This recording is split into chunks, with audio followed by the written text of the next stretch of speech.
Buenas noches, hermanos. Ustedes van a estar recibiendo este mensaje el jueves de noche. Yo lo estoy grabando un poco antes. Para no ser tan formales como otras veces, me dejé un poco la barba, como verán.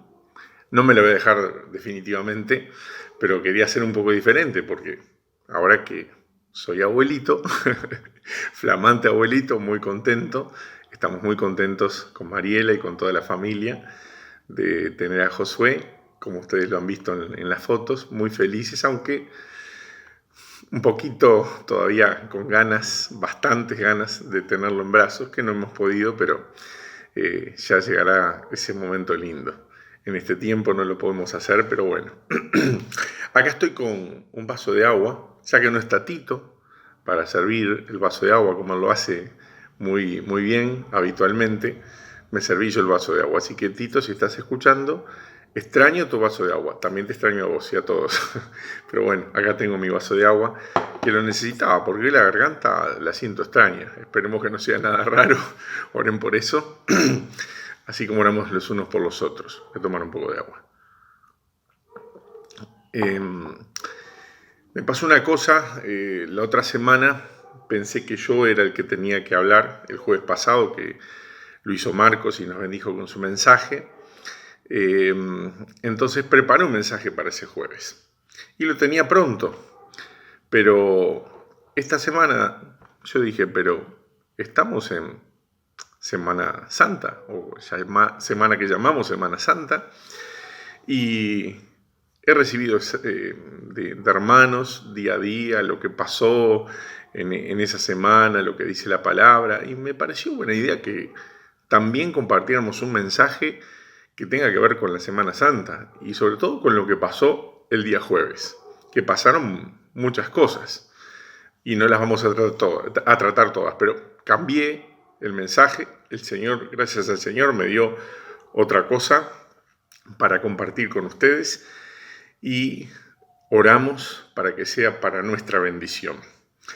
Les decía que estamos en esta semana, que es la semana llamada Santa.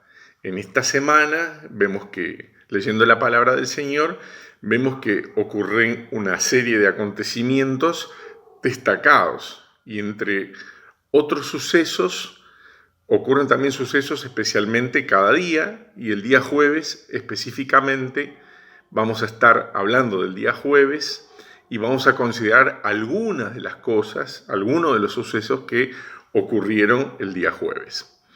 Toda esta semana también le decimos semana de Pascua, ¿verdad? Muchos compran huevo de Pascua y comen, los que puedan, pero en realidad no tiene nada que ver.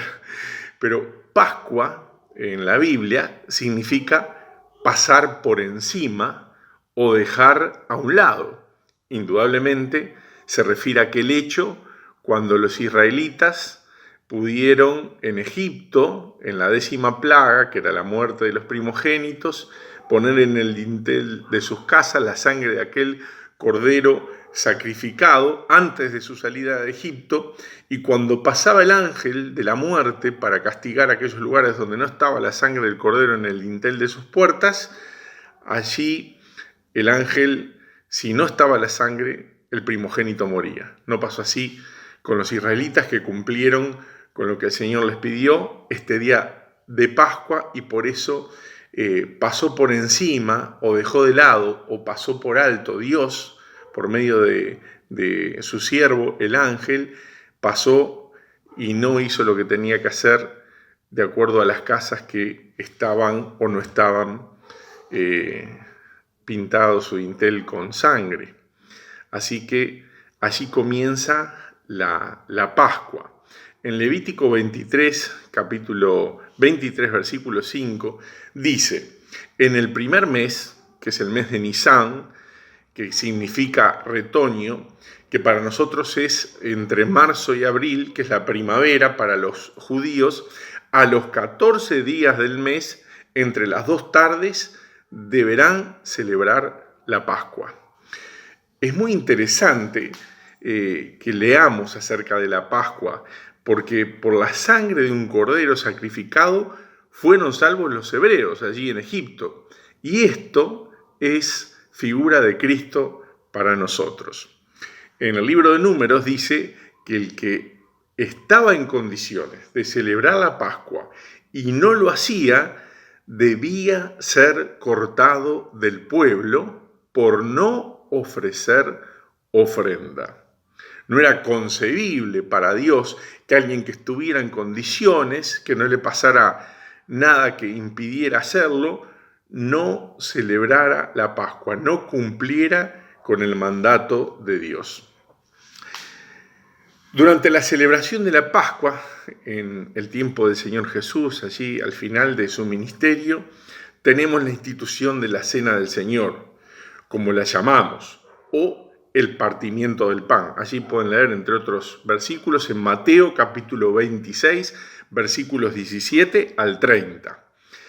Cuidado que en nuestra versión del 60, cuando aparece el relato de la institución de la Cena del Señor, allí en Corintios 11, dice: este es mi cuerpo que por vosotros es partido. Pero esa no es la traducción correcta. En el griego dice: este es mi cuerpo que por vosotros es dado. Pero ¿por qué esto es importante? Que además es una anécdota dentro del mensaje que estamos tratando de compartir con ustedes. Porque el cuerpo del Señor Jesucristo no sufrió ningún partimiento, ninguna fractura. Lo pueden comprobar con Salmos, capítulo 22, versículo 17. Lo reafirma Juan en el Evangelio, en el capítulo 9, versículo 36. Y además, qué interesante, coincide con lo que dice en Números 9:12 acerca del Cordero Pascual, que no se podía quebrar su hueso. Estamos con la palabra de Dios. Hay muchas otras cosas interesantes acerca de la Pascua, pero se las voy a dejar para que ustedes las puedan estudiar y leer desde sus casas. Pueden buscar en la concordancia, en fin, y mirar todo lo que dice la Pascua, que es muy interesante. No es algo aburrido. Está bueno para que una vez por lo menos lo veamos bien. Decimos que durante la Pascua, decíamos, que allí el Señor Jesucristo instituye la celebración de lo que nosotros llamamos la Cena del Señor, porque fue una cena en ese momento, ¿verdad? Lo debemos hacer o debemos celebrar la Pascua en memoria del Señor Jesucristo. Y además, cada vez que lo hacemos, anunciamos la muerte del Señor Jesús hasta que Él venga. ¿Qué reflexión podemos tener de la Cena del Señor? ¿Cuánto dejó el Señor por nosotros? ¿Cuánto le costó ser nuestro Salvador? ¿Cuánto nos amó? Gracias, Señor, por ello. No dejemos nunca de dar gracias a Dios por su gracia, por su amor, por su redención. Qué bueno que, aunque en estos momentos no podemos celebrar juntos la Cena del Señor, muchos de nosotros hemos podido estar haciéndolo desde nuestra casa, en nuestro hogar, con nuestra familia, tal vez más sencillamente, más corto, pero agradecemos al Señor por lo que hizo por nosotros en la cruz y de esa manera también anunciamos su muerte hasta que Él venga. Pero gracias, también resucitó. En el día jueves también hay otras cosas que ocurrieron y seguimos adelante. Y me acuerdo de algo que me parece maravilloso también, que fue la oración que relata Juan capítulo 17. El Señor Jesucristo orando por sus discípulos y por aquellos que habrían de creer por la predicación de ellos, como decía nuestro hermano anciano don Felice Garabelli, me decía a mí, allí Eduardo, cuando el Señor Jesucristo está pidiendo por aquellos que van a creer, por los que están predicando ahora, nosotros estamos incluidos allí en esa oración. Qué hermoso, ¿verdad? Y lo maravilloso de esta oración es cómo el Señor antes de la cruz le pide por los suyos al Padre y que pide cosas tan excelentes como, y voy a leer aquí, dice, guárdalos en tu nombre para que sean uno, guárdalos del maligno, en griego dice el maligno, no dice el mal, es más profundo, santifícalos en tu verdad, tu palabra es verdad, que sean uno como tú y yo, que sean perfectos en unidad, que donde yo estoy, también ellos estén conmigo para que vean mi gloria que me has dado. ¿Verdad que es una oración hermosa, sublime? Ustedes con tiempo, léanla toda y demos gracias al Señor por ella, por pensar en ese momento y orar por nosotros. Tenemos otro acontecimiento que vamos a resaltar dentro de otros que pasan el día jueves y lo vamos a ver. Es Getsemaní. Allí vamos a leer en Mateo capítulo 26, versículos 36 al 34. Perdón, 36 al 44. Entonces llegó Jesús con ellos a un lugar que se llama Getsemaní y dijo a sus discípulos: siéntense aquí, entre tanto que voy allí y oro.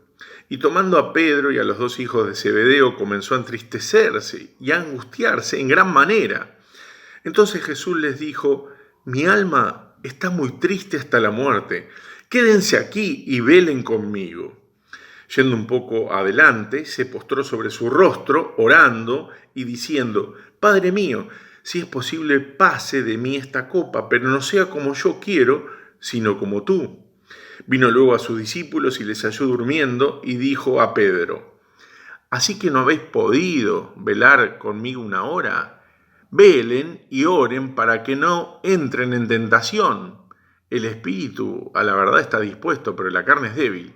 Otra vez fue y oró por segunda vez, diciendo: Padre mío, si no puede pasar de mí esta copa sin que yo la beba, hágase tu voluntad.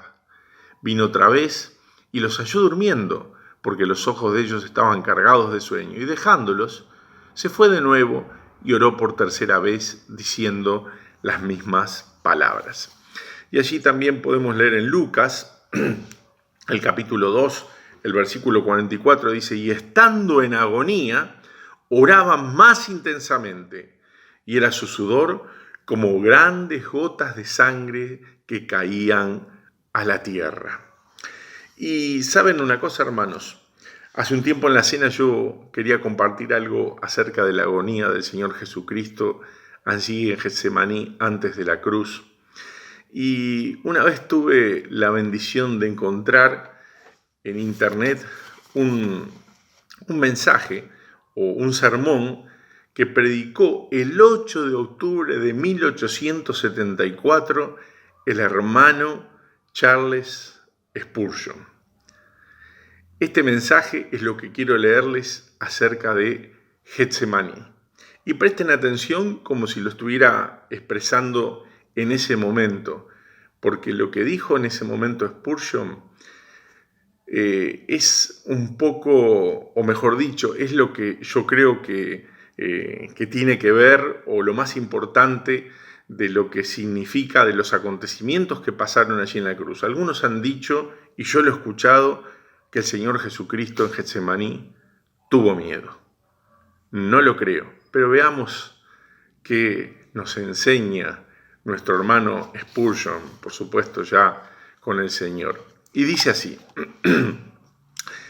se nos enseña que un océano de aflicción lo encerraba, lo envolvía y lo abatía. Pero el versículo 38 del capítulo 26 de Mateo contiene la palabra perilupos, que significa quedar completamente envuelto en el abatimiento. ¿Acaso suponen que era el temor del escarnio que se avecinaba o el terror de la crucifixión? ¿Era miedo al pensar en la muerte? ¿No es cierto que esa suposición sería imposible?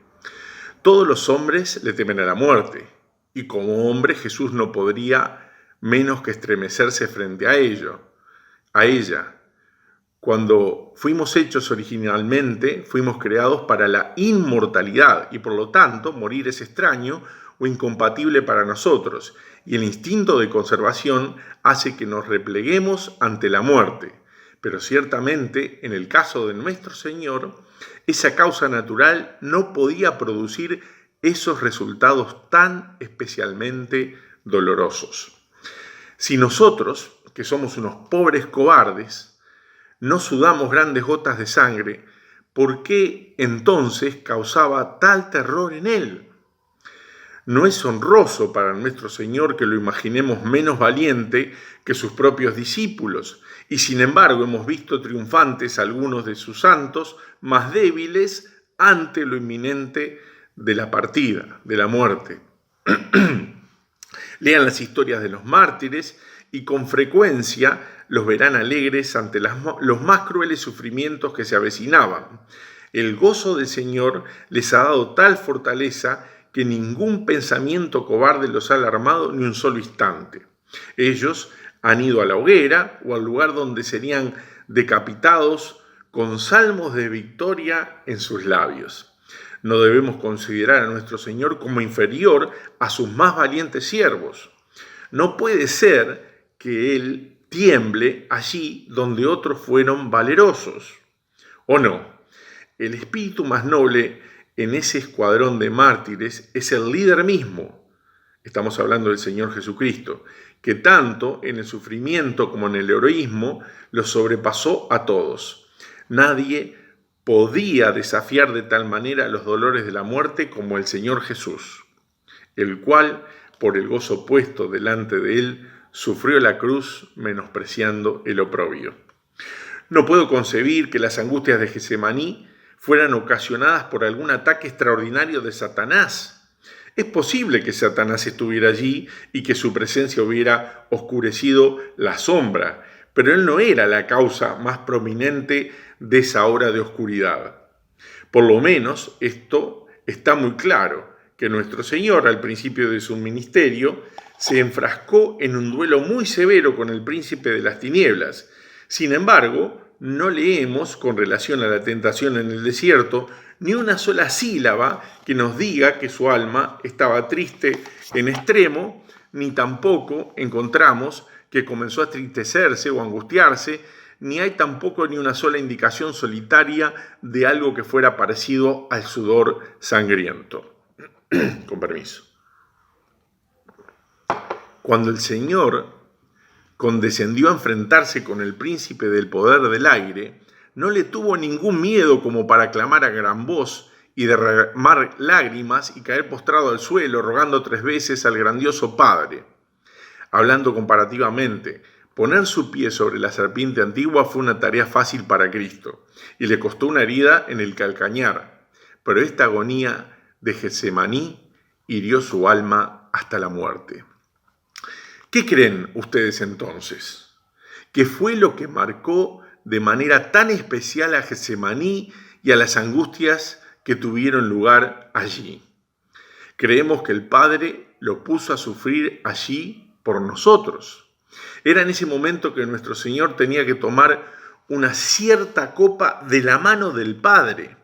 La prueba no venía ni de los judíos, ni del traidor Judas, ni los discípulos que dormitaban, ni del diablo, sino que era una copa que había sido llenada por uno que él sabía que era su Padre, pero que sin embargo le había asignado una porción muy amarga, una copa que no era para el cuerpo, para que el cuerpo bebiera, ni para derramar su hiel sobre su carne, sino una copa de manera especial que aturdía su alma y afligía lo más íntimo de su corazón.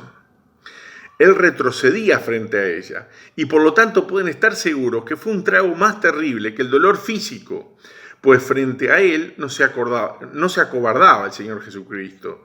Era una poción más terrible que el vituperio. De eso no había tratado de escapar nunca, más horrible que la tentación satánica. Él la había vencido. Era algo inconcebiblemente terrible, lleno de horror, de manera sorprendente que venía de la mano del Padre.